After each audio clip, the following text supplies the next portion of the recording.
আপনি আমার স্বামী, আমার ভালোবাসার মানুষ। আমি আমার সব সম্পত্তি দান কইরা দিম। তোমার যা খুশি তুমি তাই করো। ধনী মানুষের প্রতি আপনি এত বিদ্বেষ রাখেন। সব ধনী মানুষ তো আর খারাপ হয় না, তাহলে তোর পৃথিবী চলতো না।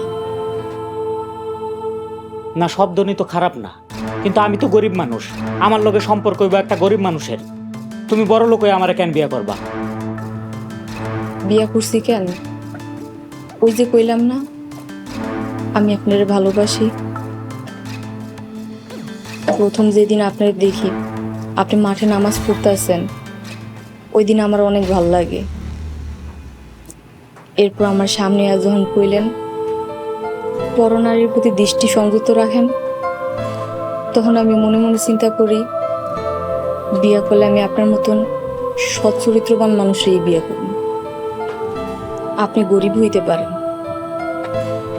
কিন্তু এখন আপনি আমার স্বামী, আমার ভালোবাসার মানুষ।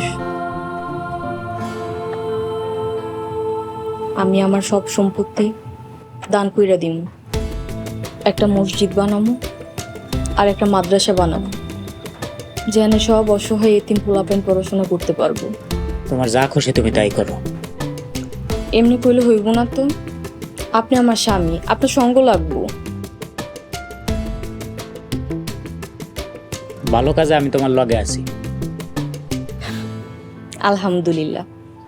শোনেন, আমার কিন্তু আরেকটা আবদার আছে। আবার কি এর আবদার? আমার জমানো কিছু টাকা আছে, ওই টাকা থেকে আমি সুন্দর একটা বাড়ি বানাবো, আর আপনি একটা ব্যবসা প্রতিষ্ঠান খুলে দিবেন। আপনি ব্যবসা করবেন, আপনি কিন্তু না করতে পারবেন না। আচ্ছা ঠিক আছে।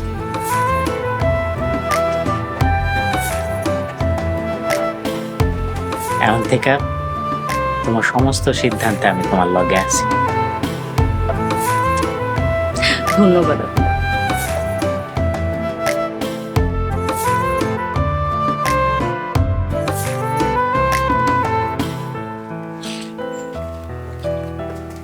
আসসালামু আলাইকুম ভাবি। ওয়ালাইকুম আসসালাম।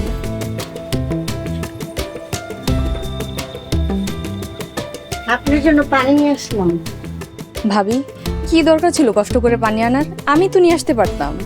ভাবি, আপনি বড় লোকের মাইয়া, আপনি কেন কষ্ট করবেন? ধন্যবাদ ভাবি। আপনার একটা কথা কইতে চাইছিলাম। কি কথা? আপনি তো ধনী, আমার জামাইয়ের একটা চাকরি ব্যবস্থা করে দেন না। ওনার কোনো কাজ কাম নাই, কোনো মতে ডাল ভাত খাইয়া বেঁচে আছি। আপনি না বলেছিলেন আপনার স্বামীর অনেক টাকা? কয়দিন আগেও আপনাকে স্বর্ণের কানের দুল কিনে দিয়েছিল। ভাবি, এটা তো ইমিটেশন, স্বর্ণ না। স্বর্ণ তো দূরের কথা, ইমিটেশনের গয়না কেনারও ভাবি সামর্থ্য নাই। তাহলে সেদিন মিথ্যা কথা কেন বলেছিলেন?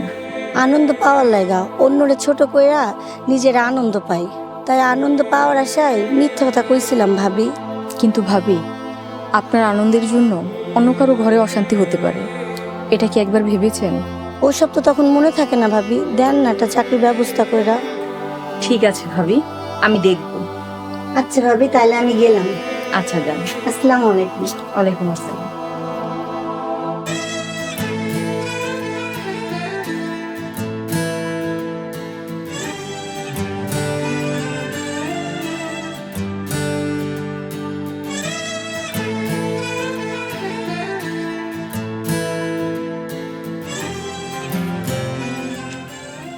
এই পাশের যে প্লটটা আছে, হ্যাঁ, এটাতে হবে মাদ্রাসা, জি আর এই পাশের প্লটে হবে মসজিদ। জি জি আমি কি আপনাকে বুঝাতে পেরেছি? জি ম্যাডাম, আমি সেই অনুযায়ী কাজ শুরু করে দিচ্ছি। আচ্ছা, মাদ্রাসাটা একটু বড় করেই করব। আশেপাশে যত অসহায় ছেলে মেয়ে আছে সবাই যেন বিনা খরচে পড়াশোনা করতে পারে।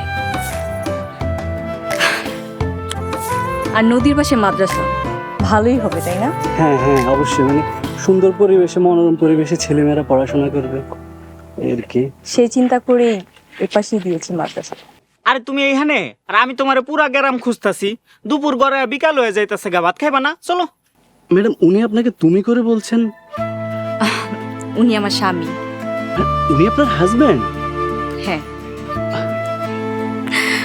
গরিব জামাইয়ের ধনী বউ। জি ভাইজান, আমি ওনার গরিব জামাই আর উনি আমার ধনী বউ। চলো।